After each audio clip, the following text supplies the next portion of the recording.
रायगड़ा जिला आईन सेवा प्राधिकरण अध्यक्ष तथा जिला दौराजज तत्वावधान में परिचालित प्रथम जातीय लोक अदालत अवसर में रायगड़ा परिवार अदालत पक्षर दीर्घ वर्ष धरी चली आसुवा समुदाय 11 गोटी पारिवारिक मामला समाधान हो पारिछि। तन्मध्यरु 5टी भरणपोषण मकदमा होइता अन्य 6टी देवानी मकदमा। उल्लेखनीय जे एही लोक अदालत रे परिवार अदालत विचारपति अमृत रंजन नंद एवं काउंसिलर आशा आकाश गुरुक उद्यम जोगु बहु दिनरु पारिवारिक समस्या पई अलगा होई रहितबा दुईटी दंपतिकर मिलामिशा होई पारिछि।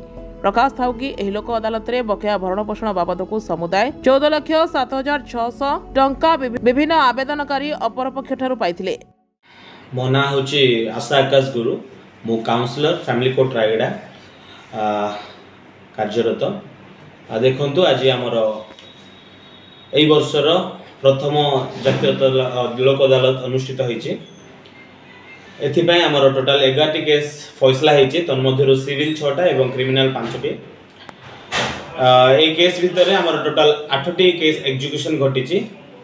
ए 8टी केस रे आमर समुदाय 14,07,600 टंका आदाय करा जाईची एवं एहा से केस रे जो माने पिटिशनर अछंती से समस्त को आमे ए पैसा बंटन भी करा जाईची।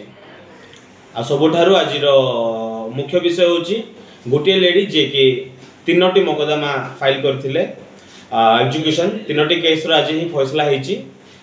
एथिरु से हाराहारी 10 लाख टंका से आज पाई पारिछंती। गत 6 वर्षरु से अवहेलित होइके आसुथिले, किंतु आज तांकर ए समस्याटा दूर होईची बोली आमे आशा करू। जे के से मानकर ना कहि परिबे कि सर? देखंतु एटा जेहेतु पारिवारिक मामला आमको अनुमति नाही ना डिस्क्लोज करिवारे। आउ भी कहि रखुची मु 11टी केस भितर हमर 2टी केस भी अछि जो माने स्वामी स्त्रींकर असुविधा नै के आस्थिले से माने मिली मिसी की आज एठेरु खुशी रे फेरी छंती। आ गोटे केसटा विड्रॉल होईची तांकर आउट ऑफ कोर्ट सेटलमेंट हेतिवारु।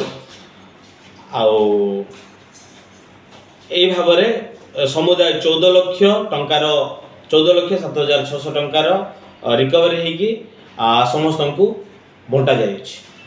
जो ये 10 लाख केस रे जो वकील तांको सहाय्य करथले तांका ना तो कहि परिबे?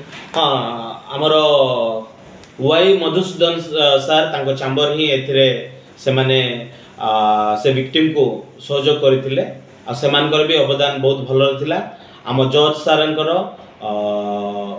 आदेश क्रमे जज सरंकर ना कहि परिबे? जज सरंकर नाम श्री अमृत रंजन नंद। आ तांकर आदेश क्रमे ऑफिस रे आमे समस्त एकजुट हेकरी यार केमिति सफल हबो आमे कार्य करथिलो एवं आज सफल हेछु। रायगड़ा आशुतोष कुमार पटनायक, रियो न्यूज।